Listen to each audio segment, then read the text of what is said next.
Pero ibinigay ng Diyos, another 10 children ibinigay sa kanya. Plus, yung kanyang mga material things na nawala, dinoble pa ng Diyos. Ganyan kadakila ang Diyos. Panghawakan po natin. Kung lahat tayo mananalig, gagawin natin yung ating best. Walang imposible.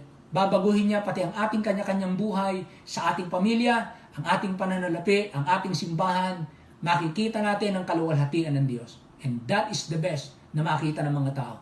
Kung makapagtayo po tayo ng malaking bahay-sambahan, mabayaran natin, hindi po ang nakikita lang yung property.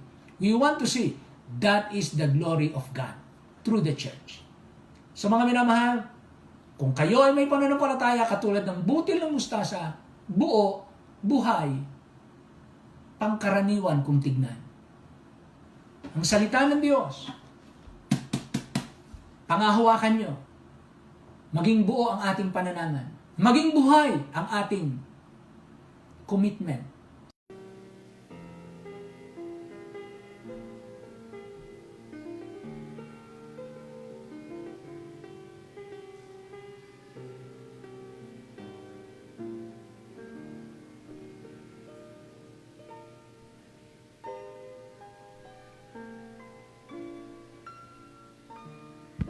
Okay, so awitan natin sila. Awitan natin ng birthday song. Okay.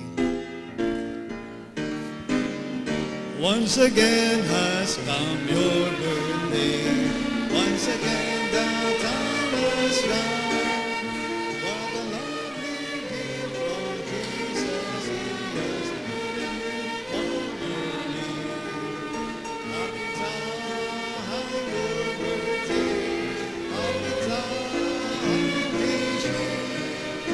what a lovely gift from Jesus He has given you on your name.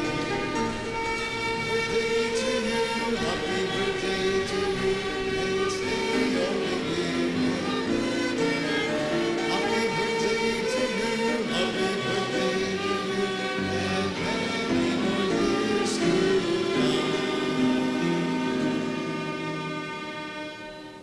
Okay, Brother Cedric, pakibigay yung mic sa kanila para hindi malaman natin kung ano yung kanilang mga panalangin. Request, birthday request.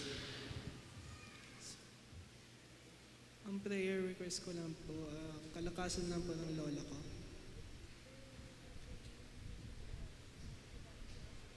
Okay, good morning.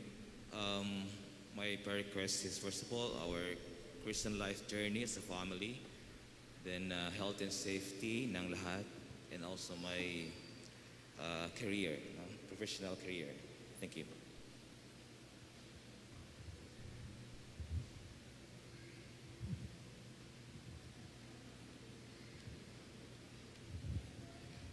Sir, attending batiin din po pala si Brother Greggy. Birthday din niya po pala nung November 17. Ayun po. Sir, baka pwede po maimbitahan po kayo dito sa unahan upang makantahan po kayo na happy birthday po.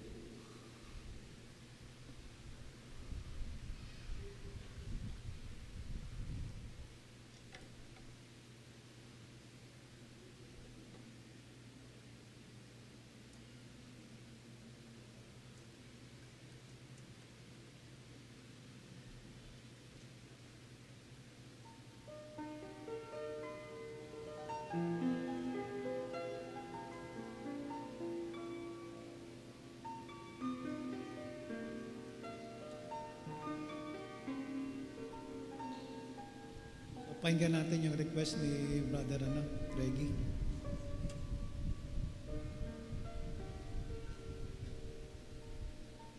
Prayer request ko po and good health lang po.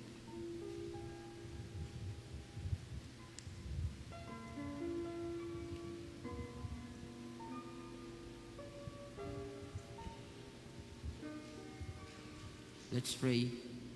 Ilang Diyos na makapangyarihan sa lahat, pinupuri ka namin, pinapasalamatan sa oras nito. Maraming salamat po sa buhay na idinagdag niyong taon para sa mga kapatirang to.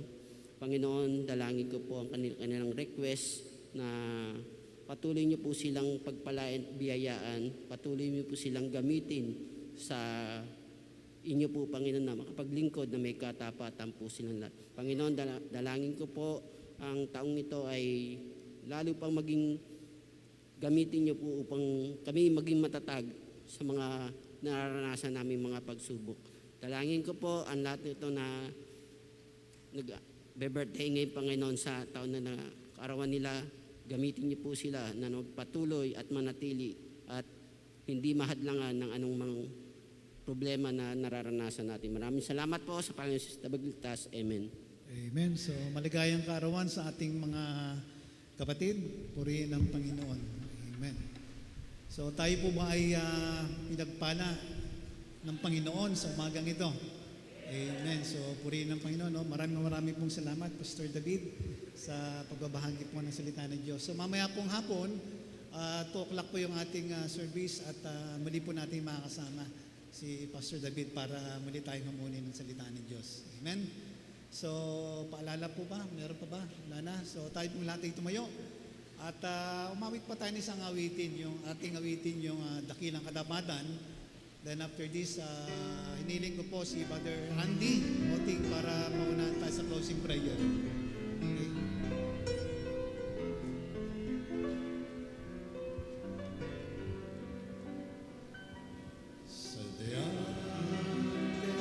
Pinangati, Panginoon, mapagtapat sa habang panahon,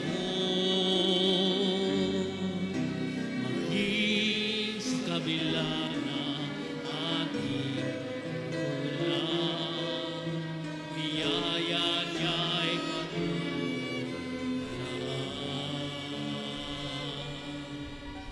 katulad ng pagsikat ng araw, tuloy siyang nagbibigay ng lahat. Kaya sa puso ko't damdamin, katapatan niya'y aking pupurihin. Dakila ka, O Diyos, tapat ka ngang tunay, magmula pa sa ugat ng aming lahi.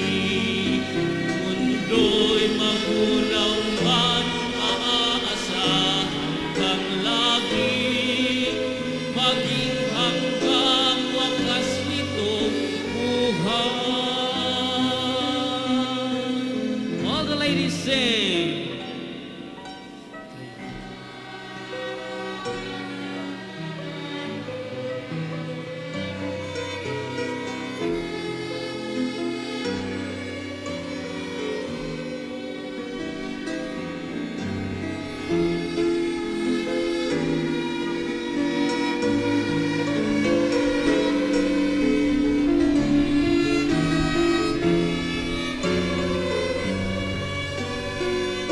Everyone, dakila ka, O Diyos, tapat ka ngang tunay, magmula pa sa ugat ng aming lahi.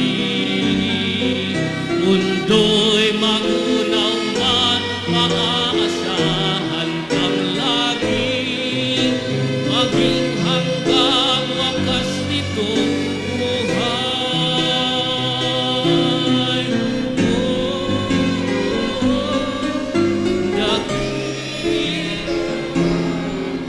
Sa habang panahon,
kayo manalangin.